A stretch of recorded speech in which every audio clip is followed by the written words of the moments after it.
Tahun ya buat Muhammad ya. Jelaskan ke kami kenapa Anda sangat benci beliau.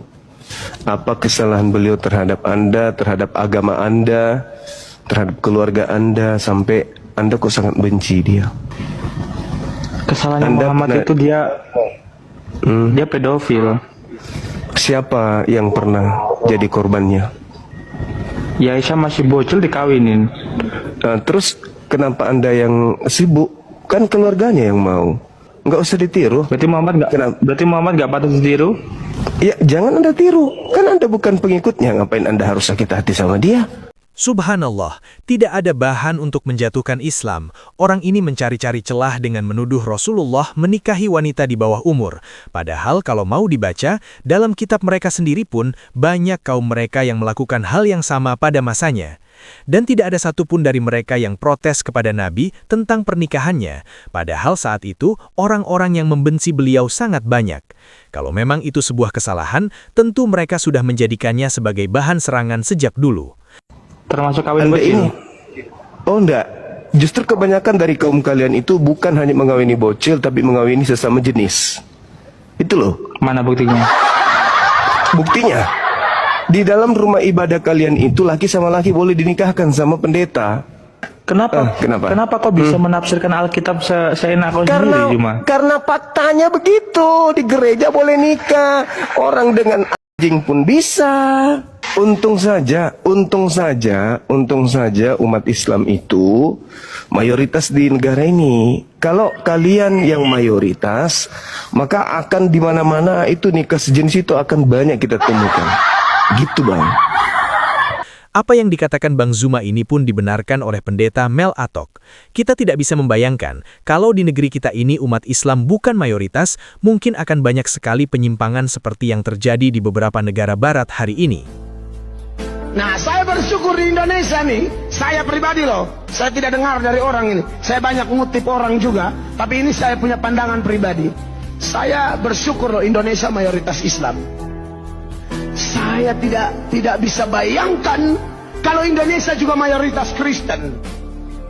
Ya, dipenuhi oleh pendeta-pendeta liberal, maka saya yakin mereka akan melegalkan juga seperti beberapa pendeta atau gereja di Australia, Amerika, Eropa yang sudah melakukan pemberkatan sejenis dengan alasan HAM dan lain sebagainya. Andai kata Indonesia bukan Islam, habis, saya yakin habis.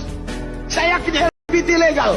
Banyak banget tuh orang yang mengaku beragama Kristen tapi Tahun ya buat Muhammad ya. Ya, silakan. Jelaskan ke kami kenapa Anda sangat benci beliau. Apa kesalahan beliau terhadap Anda, terhadap agama Anda, terhadap keluarga Anda, sampai Anda kok sangat benci dia? Silakan. Apa kesalahan berarti yang kok nggak mengakui? Enggak, saya tanya, kenapa Anda sangat benci kepada beliau? Kesalahan beliau terhadap Anda itu apa? Kesalahan Anda Muhammad pernah- itu dia pedofil. Siapa yang pernah jadi korbannya? Aisyah. Keluargaan. Oh, di mana itu? Di mana dia jadi korban? Ya Aisyah masih bocil dikawinin. Nah, terus kenapa Anda yang sibuk? Kan keluarganya yang mau. Keluarganya Kan si begitu nggak perempuan pantas ini. ditiru.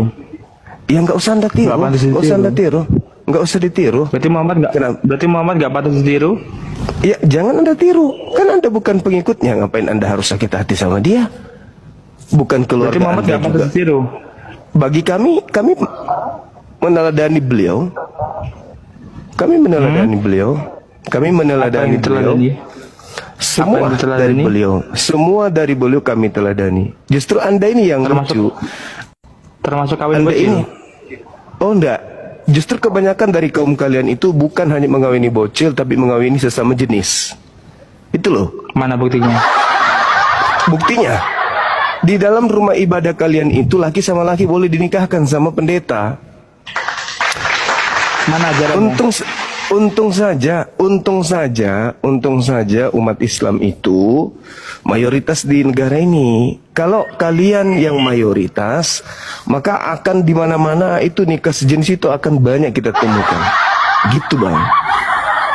Untunglah umatnya Nabi Muhammad yang banyak di Nusantara Di ini. mana aja di mana ada ajaran Alkitab? Alkitab menjelaskan boleh kawin sama jenis. Di dalam kitab saudara itu banyak sekali yang menghalalkan pernikahan sejenis karena sudah diajarkan bahwasanya segala sesuatu halal, segala sesuatu boleh. Silakan. Begitu bang, segala sesuatu Silakan, dalam agama berikan Anda itu boleh boleh. satu. Di Berikan dalam satu Galatia, saja. coba di dalam Galatia 3 nomor 26, Galatia 3 nomor 26 sampai nomor 29, coba Anda baca. Berani nggak Anda baca? Berani nggak baca? Anda yang benar sih kok. Mana bukakan coba lihat.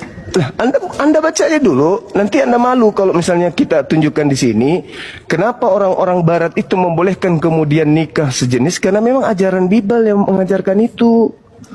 Gitu bang. Beruntunglah Nabi Muhammad diutus sampai manusia separuh tidak jadi binatang. Di dalam kitab saudara dikatakan begini, karena kamu semua yang dibaptis dalam Kristus itu telah mengenakan Kristus. Dalam hal ini tidak ada lagi orang Yahudi, tidak ada lagi orang Yunani, tidak ada lagi budak, tidak ada lagi orang merdeka, tidak ada lagi laki-laki, tidak ada lagi perempuan, karena kamu semua adalah satu dalam Yesus Kristus. Jadi tidak ada lagi pembeda antara laki perempuan. Jadi kalau Anda ingin melihat kemudian laki-laki, ya seperti perempuan, boleh. Kalau Anda melihat seorang perempuan sama seperti laki-laki, boleh. Tak ada lagi pembeda. Dan itulah yang dijadikan dasar kenapa di Amerika ada Bible khusus gay. Itu dalil bang. Kenapa kok bisa menafsirkan Alkitab seenak kau sendiri cuma? Karena faktanya begitu. Di gereja boleh nikah, orang dengan anjing pun bisa. Itu fakta real. Kalian tidak mempraktikkan itu di Nusantara ini karena di Indonesia ini mayoritas umatnya Nabi Muhammad yang berakhlakul karimah. Galatia 3 nomor 27, kemarin, 28, kemarin 29. Kemarin gitu yang ya. Kemarin yang menjarah rumah itu berarti ngikutin siapa? Menjarah rumah itu bukan perintah Islam, nggak ada. Tapi kalau di Bible Ulangan 20 nomor 10 nomor 11 perintahnya untuk membunuh dan memperbudak di luar daripada golongan mereka. Itu yang diperhatikan kemudian oleh penjajah. Agama Anda sampai ke Nusantara ini dibawa oleh penjajah, bukan orang Yahudi yang bawa. Kalau bukan Belanda, Portugis.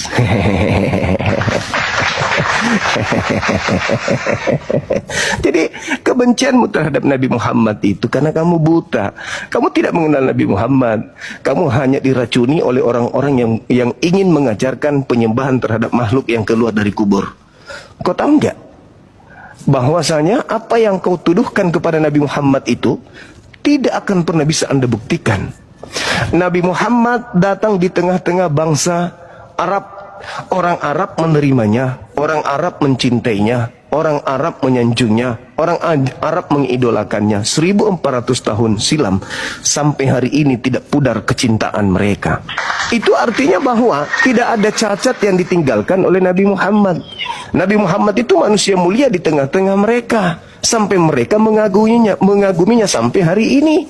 Sedangkan Paulus yang mendirikan agama Kristen, bapaknya pun tidak diketahui. Akhlaknya seperti apa ketika dia muda, ketika dia remaja, ketika dewasa, ketika dia tua. Karena Paulus itu gelap. Orang tuanya siapa, bapaknya siapa, gimana hari-harinya, nggak ada yang tahu. Pengikutnya pun tak ada yang tahu, tak ada yang kita tahu. Anda hanya didoktrin sama orang tua Anda untuk menjadi agama Anda sekarang. Anda tidak pernah kemudian belajar tentang Islam, membaca kitabnya Islam enggak, baca tentang sirah nabawiyah enggak, sejarah Nabi Muhammad enggak. Tapi kamu membenci, kamu diajarin benci Muhammad, benci Nabi Muhammad, benci Nabi Muhammad, benci. Itu aja kan yang kamu tahu. Nabi Muhammad itu pedofil katanya. Tahu nggak pedofil itu? Pedofil itu adalah penyakit kelainan yang cenderung suka kepada anak kecil. Siapa anak kecil yang menjadi korban Nabi Muhammad SAW? Nggak ada. Subhanallah. Kita harus memahami bahwa alasan mereka terus menyerang Islam adalah karena dalam Al-Quran sendiri Allah menyebut mereka kafir, yaitu orang-orang yang tertutup hatinya dari kebenaran. Seandainya saja mereka mau membaca Sirah Nabawiyah, mempelajari perjalanan hidup Rasulullah Shallallahu Alaihi Wasallam, mereka akan menemukan betapa luar biasanya akhlak beliau, manusia yang paling sempurna kepribadiannya, yang bahkan sebelum diangkat menjadi nabi sudah dikenal oleh kaumnya sebagai orang paling jujur dan paling terpercaya. Dari akhlak dan kepribadian inilah, seorang pemuda biasa di tengah masyarakat Arab menjadi sosok pemimpin, kemudian menjadi raja, hingga menjadi manusia paling berpengaruh di dunia sampai hari ini. Tidak ada satu tokoh pun dalam sejarah yang pengaruhnya tetap hidup sepanjang 14 abad seperti Rasulullah Muhammad SAW. Hari ini yang terjadi hanyalah standar ganda. Mereka memotong sejarah, melepaskan konteks, lalu memaksakannya ke dalam cara pandang modern, padahal mereka sendiri punya catatan sejarah yang serupa dalam kitab dan tradisi mereka. Itulah sebabnya kita heran, mengapa di zaman sekarang pernikahan Nabi dijadikan celah untuk menjatuhkan Islam. Padahal di masa hidup beliau sendiri, tidak ada satupun sejarah yang mencatat hal itu sebagai serangan terhadap beliau.